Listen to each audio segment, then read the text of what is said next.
আসসালামু আলাইকুম। সবাইকে স্বাগত জানাচ্ছি আমার দেশ আজকের বিশ্বে। সঙ্গে আছি নাইমুল ইসলাম।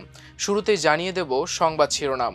শিগগিরই নিজেদের উদ্ভাবিত পারমাণবিক সাফল্য উন্মোচন করবে ইরান। অ্যাপস্টেইন নথিতে নাম আসায় বিল ক্লিনটন হিলারিকে হোয়াইট হাউসে তলব। ভারতের উপর ৩২% শুল্ক কমালো ট্রাম্প।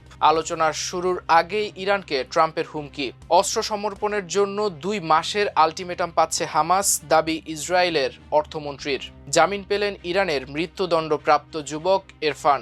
সাফ আর ভারতীয়কে একসঙ্গে পেলে আগে ভারতীয়কে মারো, অ্যাপস্টেইন নথিতে কূটনৈতিকদের মন্তব্য। দর্শক, এতক্ষণ শুনছিলেন শিরোনাম, এবার জানিয়ে দিচ্ছি বিস্তারিত।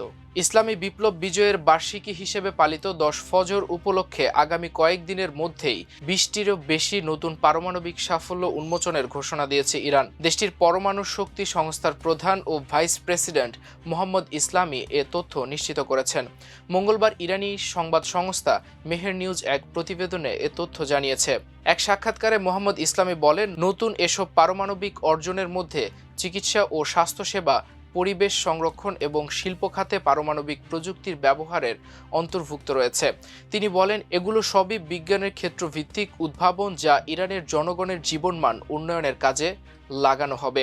এছাড়া পারমাণবিক প্রযুক্তি সংশ্লিষ্ট কোয়ান্টাম বিজ্ঞান, লেজার প্রযুক্তি এবং ডিউটেরিয়াম প্রক্রিয়ায় উল্লেখযোগ্য অগ্রগতির কথাও জানান তিনি।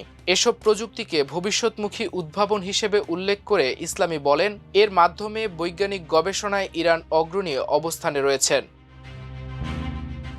কুখ্যাত যৌন অপরাধী জেফ্রি অ্যাপস্টেইনের সঙ্গে সম্পর্ক এবং তার অপরাধ সংক্রান্ত বিভিন্ন ফাইলে নাম থাকায় যুক্তরাষ্ট্রের সাবেক প্রেসিডেন্ট বিল ক্লিনটন এবং তার স্ত্রী ও দেশটির সাবেক পররাষ্ট্রমন্ত্রী হিলারি ক্লিনটনকে জিজ্ঞাসাবাদের জন্য তলব করেছে হোয়াইট হাউস।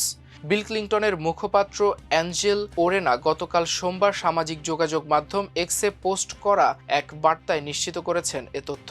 এক্স পোস্টে ওরেনা বলেছেন, সাবেক প্রেসিডেন্ট বিল ক্লিনটন এবং প্রাক্তন পররাষ্ট্রমন্ত্রী হিলারি ক্লিনটন হোয়াইট হাউসে সাক্ষ্য দিতে যাচ্ছেন। তারা এমন একটি নজির স্থাপন করতে চান যা সবার জন্য প্রযোজ্য হবে। বিল ও হিলারি ক্লিনটনের নাম অ্যাপস্টেইন নথিতে আসার অভিযোগ তদন্ত করছে যুক্তরাষ্ট্রের পার্লামেন্টের কংগ্রেসের নিম্নকক্ষ হাউস অব রিপ্রেজেন্টেটিভসের হাউস রুলস কমিটি। এএফপির বরাতে জানা গেছে, এই দম্পতিকে প্রথমে জিজ্ঞাসাবাদের জন্য পার্লামেন্টে তলব করার সিদ্ধান্ত নেওয়া হয়েছিল। পরে ভেন্যু পরিবর্তন করে হোয়াইট হাউসে ডাকা হয় তাদের। ভারতের উপর নির্ধারিত বাণিজ্য শুল্ক ৫০% থেকে ১৮% নামিয়ে এনেছে যুক্তরাষ্ট্রের প্রেসিডেন্ট ডোনাল্ড ট্রাম্পের নেতৃত্বাধীন প্রশাসন। গতকাল নিজের সামাজিক যোগাযোগ মাধ্যম ট্রুথ সোশ্যালে এ তথ্য নিশ্চিত করেছেন প্রেসিডেন্ট ট্রাম্প। ২ ফেব্রুয়ারি ট্রুথ সোশ্যালে পোস্ট করা এক বার্তায় প্রেসিডেন্ট ট্রাম্প বলেন, ভারতের প্রধানমন্ত্রী নরেন্দ্র মোদীর সঙ্গে টেলিফোনে আমার কথা হয়েছে। তিনি বলেছেন তার দেশ রাশিয়া থেকে তেল কেনা বন্ধ করতে রাজি আছে। পাশাপাশি তিনি আরও বলেছেন, যুক্তরাষ্ট্রের সঙ্গে বাণিজ্য চুক্তি করতে তার দেশ প্রস্তুত। প্রধানমন্ত্রী মোদীর প্রতি সম্মান এবং তার সঙ্গে আমার বন্ধুত্বপূর্ণ সম্পর্কের খাতিরে আমি তার অনুরোধে সায় দিয়েছি। এখন থেকে যুক্তরাষ্ট্রের বাজারে ভারতীয় পণ্যের উপর নির্ধারিত শুল্ক হবে ১৮%। খুব শিগগিরই এটি কার্যকর হবে। এদিকে সোমবার ট্রুথ সোশ্যালে ট্রাম্পের শুল্ক হ্রাসের ঘোষণা দেওয়ার পর তাকে স্বাগত জানিয়েছেন ভারতের প্রধানমন্ত্রী নরেন্দ্র মোদী। সামাজিক যোগাযোগ মাধ্যম এক্সে পোস্ট করা এক বার্তায় প্রেসিডেন্ট ট্রাম্পকে ধন্যবাদ জানিয়ে তিনি বলেছেন, আমার প্রিয় বন্ধু প্রেসিডেন্ট ট্রাম্পের সঙ্গে টেলিফোনে কথা বলে খুব ভালো লেগেছে। তিনি ভারতের উপর নির্ধারিত শুল্ক ১৮% নামিয়েছেন। এই চমৎকার পদক্ষেপের জন্য ১৪০ কোটি ভারতীয়দের পক্ষ থেকে প্রেসিডেন্ট ট্রাম্পকে ধন্যবাদ জানাচ্ছি। দীর্ঘ সময়ের হুমকি পাল্টা হুমকির পর অবশেষে আলোচনায় বসতে রাজি হয়েছে যুক্তরাষ্ট্র ও ইরান। আগামী শুক্রবার তুরস্কে ইরানি পররাষ্ট্রমন্ত্রী আব্বাস আকচি ও মার্কিন বিশেষ দূত স্টিভ উইটকফের মধ্যে সরাসরি আলোচনা হবে। তবে আলোচনার শুরুর আগেই হুমকি দিয়েছেন যুক্তরাষ্ট্রের প্রেসিডেন্ট ডোনাল্ড ট্রাম্প। ওভাল অফিসে সাংবাদিকদের এক প্রশ্নের জবাবে মঙ্গলবার তিনি বলেছেন, ইরান যদি চুক্তি না করে তাহলে ভয়াবহ কিছু ঘটবে। ট্রাম্প বলেছেন, ইরানের দিকে আমাদের জাহাজ যাচ্ছে, বড় বহর এবং সেরা। ইরানের সঙ্গে আমাদের আলোচনা চলছে, দেখা যাক কি হয়। যদি আলোচনার মাধ্যমে কোনো সমাধান হয় অসাধারণ হবে, কিন্তু যদি এর মাধ্যমে না হয় তাহলে ইরানের সঙ্গে খুব খারাপ কিছু ঘটবে। এর আগে আল জাজিরা ও রয়টার্স সহ একাধিক সংবাদ মাধ্যম জানিয়েছে ইরানের প্রেসিডেন্ট মাসুদ পেজেশকিয়ান পরমাণু আলোচনার পুনরুজ্জীবিত করার আনুষ্ঠানিক নির্দেশ দিয়েছে। এ প্রক্রিয়ায় অংশ হিসেবে কাতার, তুরস্ক, মিশর ও ওমানের মধ্যস্থতায় আগামী শুক্রবার তুরস্কের ইস্তাম্বুলে দুই দেশের মধ্যে একটি বৈঠক অনুষ্ঠিত হতে পারে বলে জানা গেছে। ফিলিস্তিনের গাজা উপত্যকার নিয়ন্ত্রণকারী সশস্ত্র রাজনৈতিক গোষ্ঠী হামাসকে অস্ত্র সমর্পণের জন্য 2 মাসের আলটিমেটাম দিচ্ছে যুক্তরাষ্ট্রের প্রেসিডেন্ট ডোনাল্ড ট্রাম্পের নেতৃত্বাধীন বোর্ড অব পিস। ইসরায়েলের অর্থমন্ত্রী বেজালেল স্মোটরিচ গতকাল সোমবার এ তথ্য জানিয়েছেন। সোমবার ইসরায়েলি দৈনিক ম্যাকর রিশনকে দেওয়া এক সাক্ষাৎকারে ইসরায়েলের কঠোর ডানপন্থী এই রাজনৈতিক বলেন, অস্ত্র সমর্পণ করার জন্য হামাসকে 2 মাসের আলটিমেটাম দেওয়ার সিদ্ধান্ত নিয়েছে বোর্ড অব পিস। খুব শিগগিরই দাপ্তরিকভাবে তাদের এটি জানানো হবে। গাজায় সামরিকভাবে, বেসামরিকভাবে, সরকারিভাবে কিংবা কোনোভাবেই হামাসের কোনো অস্তিত্ব থাকবে না। সাক্ষাৎকারে বেজালেল স্মোটরিচ আরও বলেন, আমরা এখন গাজায় যুদ্ধবিরতির 2য় পর্বে আছি। এই পর্বের বা পর্যায়ের প্রধান অংশ হলো হামাসের অস্ত্র সমর্পণ। এটা দুর্ভাগ্যজনক যে আমরা 3 মাস আগে এই পর্ব শুরু করতে পারলাম না।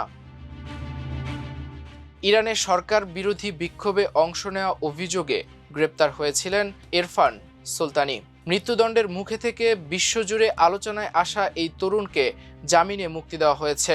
নরওয়ে ভিত্তিক মানবাধিকার সংগঠন হেঙ্গাও এবং ইরানের রাষ্ট্রীয় গণমাধ্যম এ তথ্য নিশ্চিত করেছেন। 26 বছর বয়সী ইরফান সুলতানিকে গত মাসে ইরানে ছড়িয়ে পড়া সরকার বিরোধী আন্দোলনের সময় গ্রেপ্তার করা হয়। জামিন পেতে তার পরিবারকে $16,000 পরিশোধ করতে হয়েছে।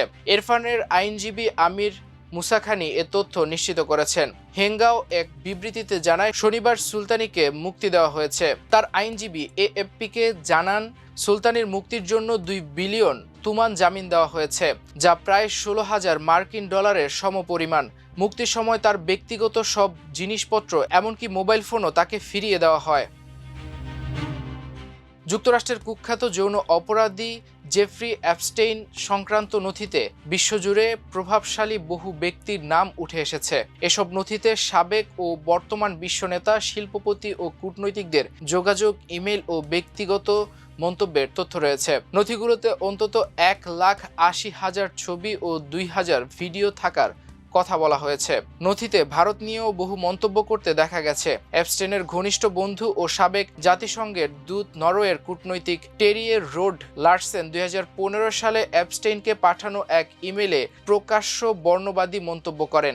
সেখানে তিনি লেখেন, এই প্রবাদটি শুনেছ, সাপ আর ভারতীয় একসঙ্গে পেলে আগে ভারতীয়কে মারো। এই ইমেলটি প্রকাশ্যে আসার পর ভারতীয় নেটিজেনরা ক্ষোভে ফেটে পড়েছেন। সামাজিক যোগাযোগ মাধ্যমে অনেকে লিখেছেন, এটা অত্যন্ত জঘন্য এবং বিকৃত রুচির পরিচয়। অন্য একজন লিখেছেন, এরা ভারতীয়দের কতটা ঘৃণা করে, এই মন্তব্যই তার প্রমাণ। দর্শক, এ ছিল আমার দেশ আজকের বিশ্বে। এতক্ষণ সঙ্গে থাকার জন্য অশেষ কৃতজ্ঞতা। আল্লাহ হাফেজ।